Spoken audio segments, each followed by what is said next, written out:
Maybe no one even uploaded this video to YouTube, we can never know. It sounds meaningless, doesn't it?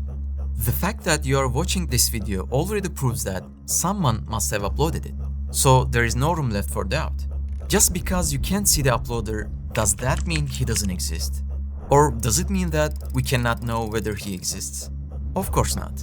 The same goes for the universe. Now that it's already created just like a video, how can anyone say we cannot know if a creator exists or not? It just doesn't make sense either.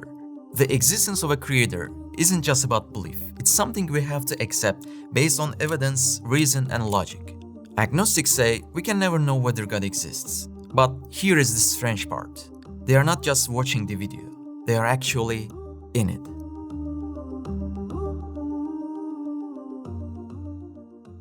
Something either exists or it doesn't. We all know there is no in between. So when someone says I'm somewhere in the middle, they are actually leaning, maybe without even realizing it, towards denial, towards atheism. In logic, this is called the law of excluded middle. It means something is either A or not A. Something is either black or not black. There is no third option. In the same way, something either exists or it doesn't. So agnostic philosophy is invalid in basic logic.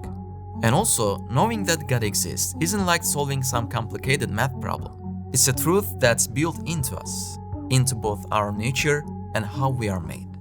There is an eye-opening study on this by Professor Jason L. Barrett at Oxford University. Barrett and 57 other academics carried out research in 20 different countries. They found that children around the age of 3 naturally believe in a supernatural power, a creator. So children at around age 3 actually treat all of the supernatural agents in their cultural context as about the same, even if the adults don't think that they're all very smart. But the young children treated them all as super smart. They know everything. While there is developmental support for the idea that there is this creator God that's super powerful and super knowing and immortal. Believing in a creator isn't some idea we pick up later in life. It's a natural tendency that's already part of our Fitrah, our inborn nature. There is also further research on this topic. Think about it this way. If you were walking on the beach and saw a heart in the sand with 2 letters inside, and I love you written under it, you'd probably say someone was making a love confession. What if someone came along and said, did someone draw this? Maybe no one wrote it at all. How would you react? Would you take him seriously? Or if we found a fork from thousands of years ago in an archaeological dig, we would immediately assume it was made by a conscious, knowledgeable being. We wouldn't attribute the creation of a simple fork to nature, physical laws, or chance. We would say there was intent behind it. An intent naturally points to a conscious mind. But isn't our world, with all its people, systems, and living beings, far more complex than a fork? Why then do we hesitate to attribute it to a knowledgeable creator? Or imagine that you hear the result of a football match. It ended 1-0. Then someone asks, who scored the goal? We don't know if anyone scored because we didn't see who did it. What would you say to that? If the score is 1-0, it makes no sense to question whether anyone scored at all. The goal is real. The result is right there. Someone must have scored it, right? Well, the same goes for the universe. It's already here, clearly in existence. In a way, it's like moving from 0 to 1. The goal has happened. The universe came into existence. So how can anyone still say, we cannot know if someone caused it? Agnosticism is split into categories like strong faith, weak faith, and so on. But let's not get into those details now. Let's just focus on the main issue. In the Risale-i collection, there is a very strong logical inference. Since existence is real, then it must have an explanation. Every single day, hundreds of thousands of living beings come into existence right before our eyes. This can only be explained in one of 4 ways. Atoms created the universe and are somehow still creating it. Everything came into existence by itself and continues doing so. The laws of nature created all of this and continue doing so. Or a creator brought everything into existence from nothing and continues to create. If we prove that the first 3 are logically impossible, the 4th one becomes a rational necessity. Let's break it down. Atoms cannot be the ones behind this order, because atoms came into existence later. How could matter bring itself into existence when it didn't even exist yet. And atoms are lifeless, mindless, unaware, and have no will. They don't have the knowledge or power to build such perfect systems. They cannot create life because they don't have life. And they can't control the harmony we see in the universe. So atoms can't be the answer. Second, it's also impossible for everything to just happen on its own, because something cannot create itself. Imagine, can a mother give birth to herself?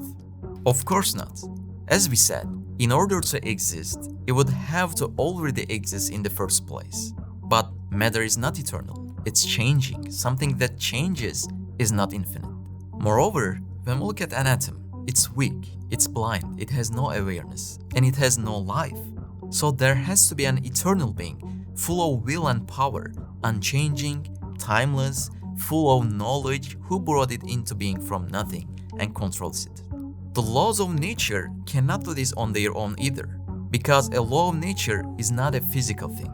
It's just a name we give to how matter behaves in a certain pattern. Stopping at the red light is a rule, but the rule itself has no power to stop the cars. The rule cannot punish anyone or keep order by itself. Rules don't operate on their own, they are enforced. In the same way, the laws of nature cannot do anything unless there is a conscious will behind them. In the end, it's clear that the first three options are impossible, and the existence of Allah is a truth that the mind cannot deny. Interestingly, agnostics often say, we just can't know. But the strange thing is, they are usually fine with accepting one of the first three options we just mentioned: atoms, chance, or the laws of nature. Now, for those who want to understand this issue more deeply, let's take a closer look at the main claims of agnosticism. There are three main claims in agnostic thinking. The first claim of agnostic philosophy is this: the human mind isn't capable enough to know a creator, so his existence cannot be known. But why? Who decides this? There is a difference between knowing that God exists and fully understanding all of his attributes, like infinity. Of course, a limited mind cannot completely understand the infinite, but that doesn't mean we cannot know that he exists. For example, we may not fully understand the nature of electricity, but we never doubt that it exists, because we see its effects, its light and its power, and we say that there must be a source behind this. There are three levels of existence: wajib, necessary being; mumkin, possible being; and mumtini, impossible being. The existence of Allah is logically necessary, and that's what we call wajibul wujud, the necessary being. Think about it. Can we see an image on a TV screen if there is no electricity?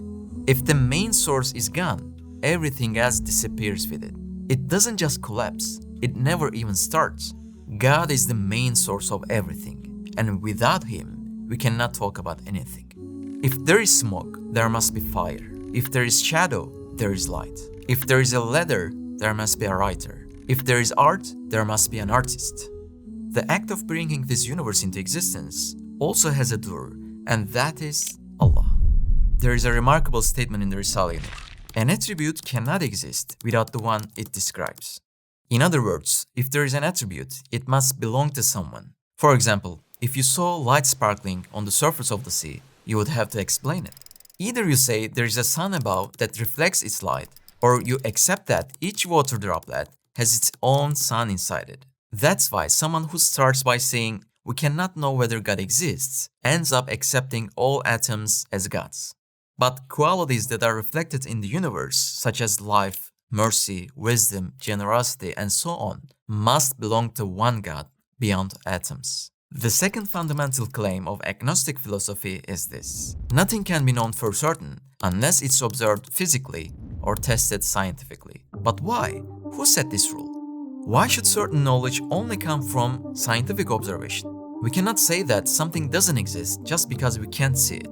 It's simply denying the truth by restricting ourselves to the limits we have set.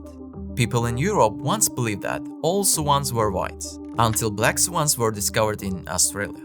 Limiting ourselves to what we can see with our eyes, and then making a universal claim that something doesn't exist, is a serious mistake in thinking. Non-existence cannot be proven, and that's why denying the Creator's existence is, from the very beginning, a philosophy with no proof, just an empty claim. Moreover, God is not a material being. So why should we expect to observe him in an experimental setting? Also, we believe in many things we cannot see. For example, no one sees gravity directly, right? But we observe its effects, experience its results, and accept its existence without a doubt. Or our soul, our feelings, our character, our thoughts, justice, law, morality, brotherhood, love, kindness, compassion, generosity, jealousy. These are not material, but they are accepted by everyone and are lived by. While experiencing so many invisible truths, is it really logical to accept only what's visible? Especially when logic itself is invisible. There are two basic types of knowledge: self-evidence and deductive. For example, do you need external evidence to know that you exist, that you are hungry, thirsty, sad, or happy? Of course not. These are things we know internally, without needing any proof. They are certain knowledge. In other words, we don't need scientific evidence for everything. Intuitive knowledge is an innate guide we are born with, and humans unconsciously know certain truths. For example, moral principles. It's wrong to harm another person for no reason. We know this intuitively. Or eating human flesh is wrong and disgusting, right? This intuition is embedded in us from birth. Or logical knowledge. Something cannot be both true and false at the same time. Or a whole is always greater than its parts. We know this directly through intuition. Or mathematical knowledge. For example, 5 is greater than 1. Or historical knowledge. We know that the past exists and has been experienced, right? So we don't need any scientific evidence, right? We could list many more examples like this. Humans learn not only from the external world, but also from their inner world. In the same way, we can also know the existence of the Creator. Why should this be impossible? Also, science is changeable. It can make mistakes and always comes up with new ideas. For example, science once said atoms couldn't be split, but they were. It said the universe was static, but we have discovered that it has a beginning and is expanding. To deny the existence of God based on a system that's always changing is to risk the eternal life after death, which is simply not logical. In fact, science is just an effort to understand how Allah governs the universe. Finding a recipe doesn't mean denying the existence of the chef, right? Understanding how the universe works is the same. The third claim of agnostic philosophy is this: we cannot know whether God exists, so there is no need to worry about religion. But let's face the truth. Death is real and it's inevitable. It's a reality that will knock on everyone's door sooner or later. How can someone who worries about even a small stress at work ignore the risk of eternal torment after death? It's human nature to desire eternity and not want to be separated from loved ones. How can the thought of losing your mother, father, or loved ones be insignificant? If we say there is no need to seek answers to these questions or study Islam, let's just enjoy life, we are only deceiving ourselves. Also, in reality, people can't live their everyday lives stuck in the middle, not sure about anything. Think about it. Smoke is coming from your house, and someone says to you, it might be on fire. And the answer, I don't know, maybe, maybe not. Or it's pouring rain, and someone says, your house might be flooding. And the answer, I don't know, maybe, maybe not. Let's just keep chatting. Do those answers make any sense to you? Of course not. Because in situations like that, people react clearly. They take action. Now think about this. There is a universe that was created out of nothing. There has to be a creator. And there is a prophet whose truth has stood the test of time. And there is a warning about the possibility of eternal hell. But then you hear this. I don't know, maybe, maybe not. I'll just go on with my life. Throughout the video, we presented many rational proofs. Even one example would be enough. But we explained more to make the issue clearer. In fact, only one rational answer is enough to accept Islam. Why? For example, imagine a palace with 100 doors that serves as a refuge from danger. There is no benefit in staying outside. On the contrary, there is pain and suffering out there. If only one door of the palace were open, what would you do? You would enter through that one door, right? Because it offers you safety and protection. In Islam, there are thousands of open doors. So why wouldn't a person want to enter it? Moreover, the entire universe screams out the existence of Allah. All it takes is to look closely and sincerely.